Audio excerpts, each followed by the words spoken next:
ఒకటే పనులు ఉన్నది ప్రభుత్వం మొత్తం.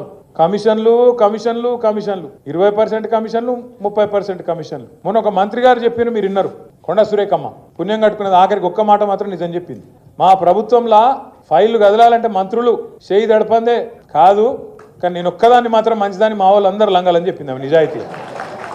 ఆమె సంగతి నాకు తెలియదు కానీ మాట మాత్రం చెప్పింది, ఖుల్లా చెప్పింది.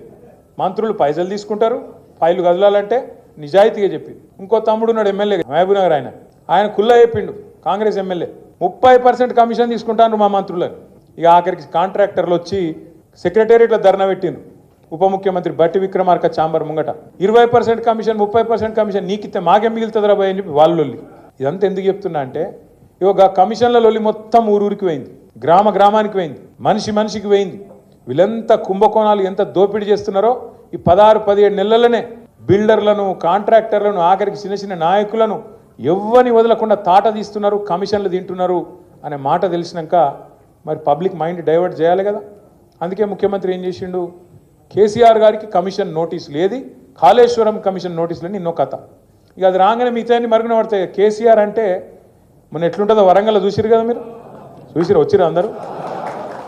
కేసీఆర్ కదిలితే మొత్తం మళ్ళీ తెలంగాణ సమాజం అంతా అక్కడికి వచ్చి వరంగల్కి వచ్చి చరిత్రలో చూడని ఒక అద్భుతమైన మీటింగ్ అద్భుతంగా విజయవంతం చేసినందుకు నిర్మల్ జిల్లా నాయకులకు, నిర్మల్ తాలూకా నాయకులకు కూడా మనస్ఫూర్తిగా ధన్యవాదాలు చెప్తున్నాను. కేసీఆర్ కదలంగానే వీళ్ళకి భయం పుట్టుకున్నది. మళ్ళీ అమ్మ కేసీఆర్ బయటికి వచ్చిండు, మళ్ళీ లక్షల మంది వచ్చిర్రు, మన పని తుస్సు.